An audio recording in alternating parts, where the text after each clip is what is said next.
सभी बच्चों को सुप्रभात। हम लोग यहाँ तक पढ़ चुके थे पिछले क्लास में। इसी वजह से तेरी माँ भी मारती होगी, चल बना रोटी अपनी, निर्मला कहती है, अर्थात लेखक की पत्नी नौकर बहादुर से कहती है। वो कहता है मैं नहीं बनाऊंगा, मेरी माँ भी सारी घर की रोटियां बनाकर मुझसे रोटी सिखवाती थी। वह रोने लगा था। लेखक की पत्नी कहती है, तो क्या मैं तेरी माँ हूँ कि तू मुझसे जिद कर रहा है, घर के लड़कों के बराबर बन रहा है। मारते मरते घर उसने अपने लिए रोटियां नहीं बनाई, पर उसने अपने लिए रोटियां नहीं बनाई। मुझे भी बड़ा गुस्सा आया।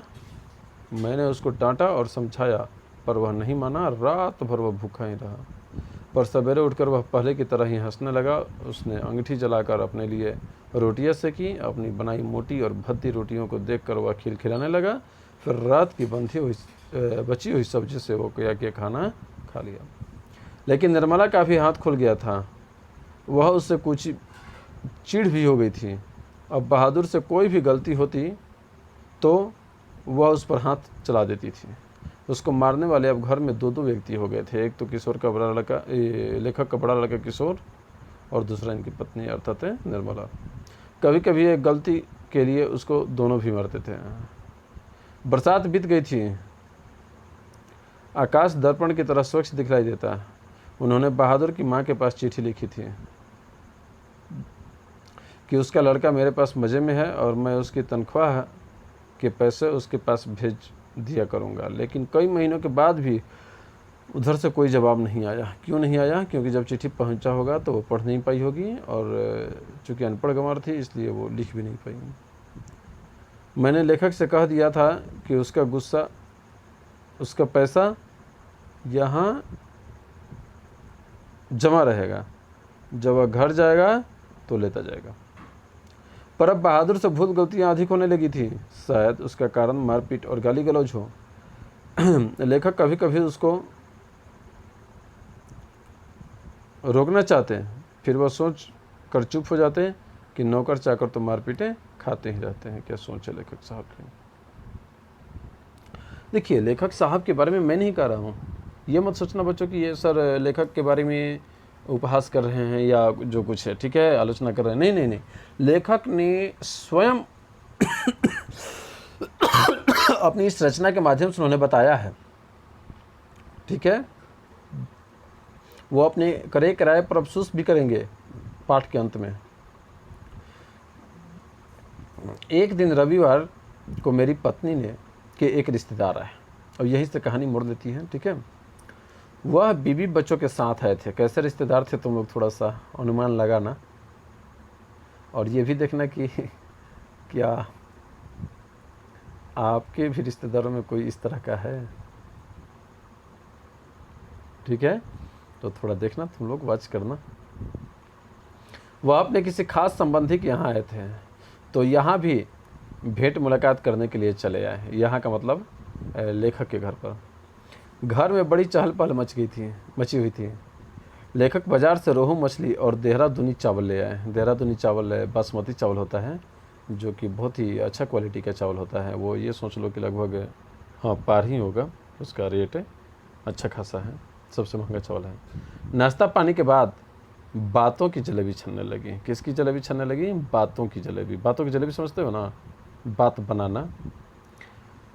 पर इसी समय एक घटना होगी। अचानक उस रिश्तेदार की पत्नी नीचे फर्श पर झुक कर देखने लगी। फिर उन्होंने चरपाई के अंदर झांक कर देखा। अंत में कमरे के अंदर गई और फर्श पर पड़े हुए कागजों को उठाकर जांच पड़ताल करने लगी। तब लेखक पूछते हैं, क्या बात है? रिश्तेदार की पत्नी जबरदस्ती मुस्कुराने की इच्छा नहीं था, लेकिन जबरदस्ती मुस्कुराती है, मजबूरी में सिर हिलाते हुए बोली, क्या बताएं? 11 रुपये साड़ी के खूंट से निकाल कर यहीं चरपाई पर रखे थे। 11 रुपये सर, ध्यान देना होगा स्टूडेंट्स कि 11 रुपये आज का नहीं बल्कि उस समय का 11 रुपये शायद आज के 1100 के बराबर है। पर वे मिल नहीं रहे हैं। आपको ठीक याद है ना? लेखक पूछते हैं कि आपने यहीं रखा था ना? हाँ, खूब अच्छी तरह याद है। ये रुपये मैंने खूंटे में बांध कर रखे थे रिक्शे वाले को देने के लिए। खूंट खोला ही था, फिर वे रुपये चारपाई पर रख दिए थे। कि 4 रुपये की मिठाई मंगा लूँगी और कुछ बच्चों के हाथ में रख दूँगी। देखिए कैसे रिश्तेदार थे, बड़ा ध्यान देते थे कि मिठाई मंगा लूँगी और बच्चों के हाथों में भी कुछ पैसे दे देंगे। रास्ते में कोई ढंग की दुकान नहीं मिली, नहीं तो उधर से ही क्या करती, लाती। अब ये सोचना है कि ये कैसे रिश्तेदार थे कि इनको ढंग का दुकान ही नहीं मिला। जब लेखक के घर में आ गए तो यहाँ पता नहीं कौन सा ढंग का दुकान होगा। किसी के यहाँ खाली हाथ जाने में अच्छा भी नहीं लगता। बताइए, अब तो मैं कहीं का न रही। फिर मेरी ओर झुक कर धीमे स्वर में कहा था, ज़रा उससे पूछिए ना। लेखक की तरफ झुक करके कहती है कि थोड़ा उससे पूछिए ना, उससे मतलब नौकर से। वह इधर आया था, कुछ देर तक यहाँ खड़ा था, फिर तेज़ी से बाहर चला गया था। अरे, लेखक कहते हैं, अरे नहीं, वह ऐसा नहीं है। अब सुनिएगा ध्यान से। You do not know this people are expert in this art. रिश्तेदार कहते हैं, रिश्तेदार भी अच्छा खासा इंग्लिश बोलना जानते हैं, ठीक है। इसका हिंदी ट्रांसलेट तुम लोग करना। यू डू नॉट नो, आप नहीं जानते। This people are expert in this art, ये लोग इस काम में क्या होते हैं, निपुण होते हैं, कुशल होते हैं। किस आर्ट में? चोरी करने के आर्ट में। उन लोगों का ये सोचता है कि जो नौकर चाकर होते हैं वो पैसे के कमी के कारण ही नौकरी करते हैं और पैसे के लालच में चोरी कर सकते हैं, यह करते हैं। इन्होंने बहादुर की ओर तिरछी दृष्टि से देखा। तिरछी दृष्टि का मतलब शक की निगाहों से, घृणा की दृष्टि से। फिर वह झुक कर आटा गूँथ रहा, वह सिर झुका कर क्या करता, आटा गूँथ रहा था। उसके चेहरे पर संतुष्टि और प्रफुल्लता थी। अगर वो चोरी करता तो उसके चेहरे पर संतुष्टि नहीं होता, लेकिन लेखक इसको आंकते हुए भी समझ नहीं पाते हैं। उसने ऐसा काम तो कभी नहीं किया, बल्कि जब कभी उसने 2-4 आने इधर उधर पड़े देखे तो उठा कर दरबार के हाथों में दे दिए थे।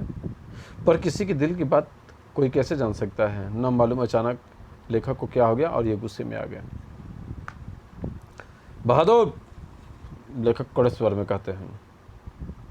बहादुर कहता है, जी बाबूजी। इधर आओ। वह आकर खड़ा हो गया। तुमने यहाँ से रुपये उठाए थे? बहादुर कहता है, जी नहीं बाबूजी। ठीक बताओ, मैं बुरा नहीं मानूंगा। नहीं बाबूजी, मैं लेता तो दे देता, बता देता। तुम यहाँ खड़े नहीं थे? रिश्तेदार की पत्नी ने कहा। फिर तेजी से बाहर चले गए। देखो भैया, सच सच बता दो, मिठाई खरीदने और बच्चों को देने के लिए ये पैसा रखे थे।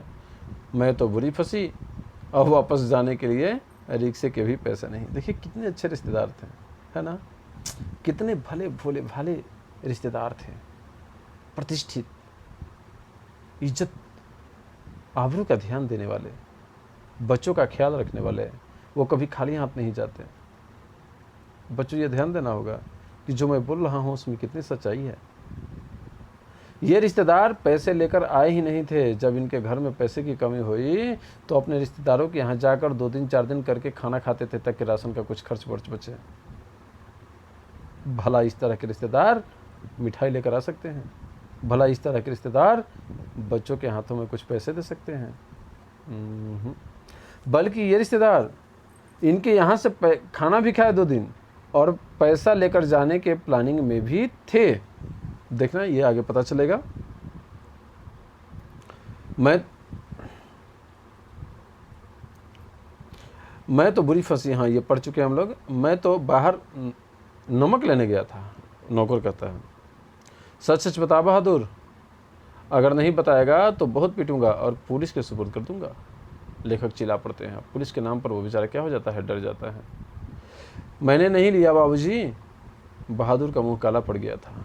पता नहीं मुझे क्या हो गया। इन्होंने सहसा उछल कर उसके गाल पर एक तमाचा क्या किया, जड़ दिया। यह आशा करते हैं कि ऐसा करने से वह बता देगा। तमाचा खाकर वह गिरते गिरते बचा। तमाचा बहुत जोरदार था। सयाने का तमाचा भला लड़का कैसे सह सकता था। उसकी आंखों से आंसू गिरने लगे। वो बेचारा रोने लगा, कहने लगा कि नहीं बाबूजी, मैंने नहीं लिए वो पैसे। इसी तरह रिश्तेदार साहब ने एक अजीब हरकत की। अच्छा छोड़िए, इसको पुलिस के पास ले जाता हूँ। इतना कहकर उन्होंने बहादुर का हाथ पकड़ लिया और उसको दरवाजे की ओर घसीट कर ले गए। पर दरवाजे के पास उससे धीरे से बोले, देखो तुम मुझे बता दो, मैं कुछ नहीं करूँगा, बल्कि तुमको इनाम में 2 रुपये दे दूँगा। पर बहादुर ने इनकार कर दिया, क्योंकि बहादुर तो पैसा लिया ही नहीं था। इसके बाद रिश्तेदार साहब 2-3 बार उसको दरवाजे की ओर खींच कर ले गए, जैसे पुलिस को देने ही जा रहे हैं। वो धमकी दे रहे थे। क्योंकि पुलिस के पास जाते तो पता चल जाता, आटा चावल का भाव का पता चल जाता और ये रिश्तेदार खुद ही बेचारे पकड़े जाते। लेकिन आगे बढ़कर वह रुक जाते और उसे धीमे धीमे शब्दों में पूछताछ करने लगते। ठीक है, अंत में हार कर उन्होंने उसको छोड़ दिया और वापस आकर चारपाई पर बैठते हुए हंसकर बोले, जाने दीजिए, ये सब बड़े घाघ होते हैं। घाघ का मतलब कुछ नहीं कहने वाले। किसी झाड़ी वाड़ी में छिपा आया होगा या ज़मीन में गाड़ आया होगा। मैं तो इन सबों को खूब जानता हूँ। भालू बंदर से ये कम थोड़े ही होते हैं। चलिए, इसका नुकसान लिखा था वो हो गया। इसके बाद निर्मला ने भी उसको डराया धमकाया और 2-4 तमाचे जड़ दिए, पर वह नहीं करता रहा। इस घटना के बाद बहादुर काफ़ी डांट मार खाने लगा। घर के सभी लोग उसको कुत्ते की तरह दुरदुराया करते। किशोर तो जैसे उसकी जान के पीछे पड़ गया था। वह उदास रहने लगा और काम में लापरवाही करने लगा। वैसे भी एक स्वाभाविक क्रिया है कि अगर आप मन से काम नहीं करेंगे, आप अगर डर भय से काम करेंगे तो गलतियाँ तो स्वाभाविक क्रिया है। मैं भी अक्सर बच्चों में देखता हूँ कि अगर भय दिखाकर पढ़ाया जाता है तो वो याद की हुई चीज़ों को भूल जाते हैं, और जब वही प्रेम पूर्वक पूछा जाए तो जो उनको याद नहीं भी रहता है या आधा अधूरा याद रहता है वो बोल देते हैं। इसलिए डर तो डर होता है।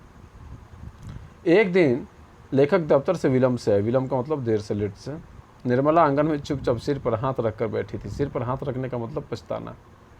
तुम लोग वीडियो को रोक करके सोचो कि वो क्या पछता रही थी, किस लिए पछता रही थी, उसके पीछे रीज़न क्या था, उसके घर में किस तरह की घटना घटी जो उसे पछताने के लिए मजबूर करती। ठीक है बच्चों, सोचो, उसके बाद फिर वीडियो को पुनः चालू करना।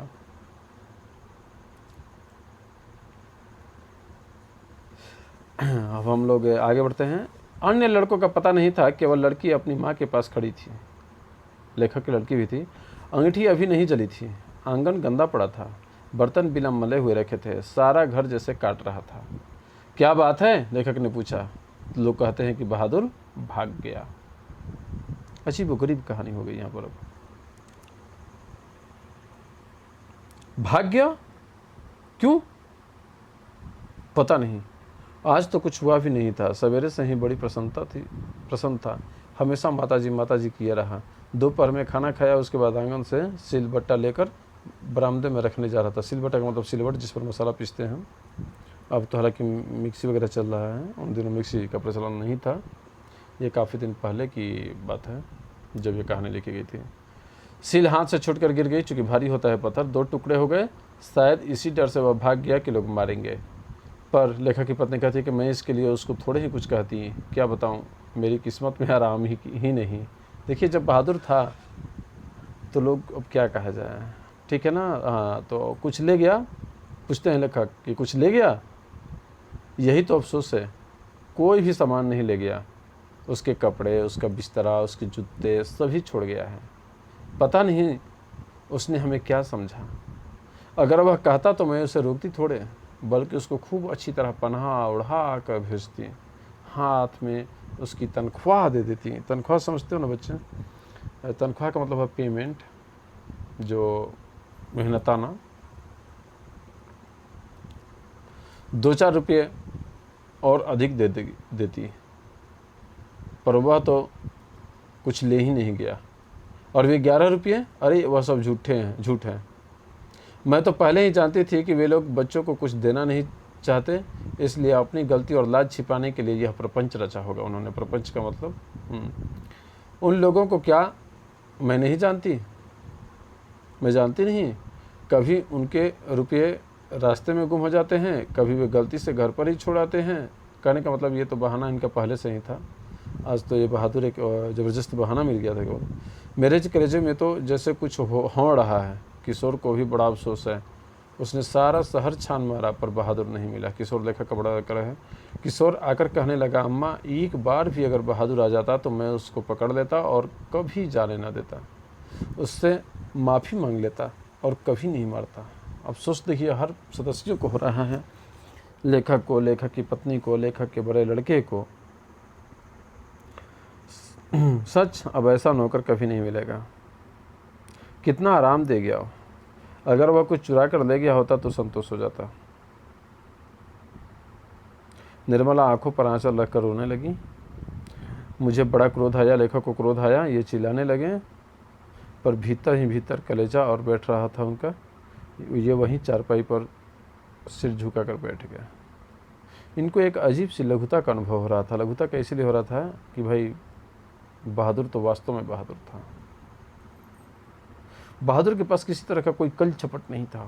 वह प्रेम का भूखा था। जहाँ उसे प्रेम मिलता था वहीं वो ढंग से रहता था। यह कहते हैं लेखक कि यदि मैं न मारता तो शायद वह न जाता। मैंने आंगन में नज़र दौड़ाई। किसने? लेखक ने। एक और स्टूल पर उसका बिस्तरा रखा था। अलगनी पर उसके कुछ कपड़े टंगे थे। अलगनी का मतलब हुआ कपड़ा रखने वाला। लकड़ी का एक बना हुआ अलगनी होता है या फिर तार का, रस्सी का। स्टूल के नीचे वह भूरा जूता था जो इनके साले साहब के लड़के का था। देखिए, नया कुछ लोग कपड़ा नहीं देते थे उसको, दूसरे का, यहाँ तक रिश्तेदारों का कपड़ा भी लोग ला कर देते थे उसको। और लोग अपने पड़ोसियों से कहते कि मैं तो अभी लाया हूँ, अभी लाया था और भी लाऊंगा। लेखक उठकर अलगनी के पास गया और उसके नेकर की जेब में हाथ डालकर उसके सामान निकालने लगा। वही गोलियां, पुराने ताश की गड्डी, खूबसूरत पत्थर, ब्लेड, कागज़ की नावें इत्यादि उसके जेब में भरी थी। कहने का मतलब है कि जो बहादुर था वो वास्तव में बहादुर था, ईमानदार लड़का था। तो स्टूडेंट्स, मैं क्या, लेखक यहीं कहानी को समाप्त करते हैं। हमारा कहानी यहीं समाप्त होता है। अगले दिन हम लोग मिलेंगे प्रश्नावली में। Okay, so thanks.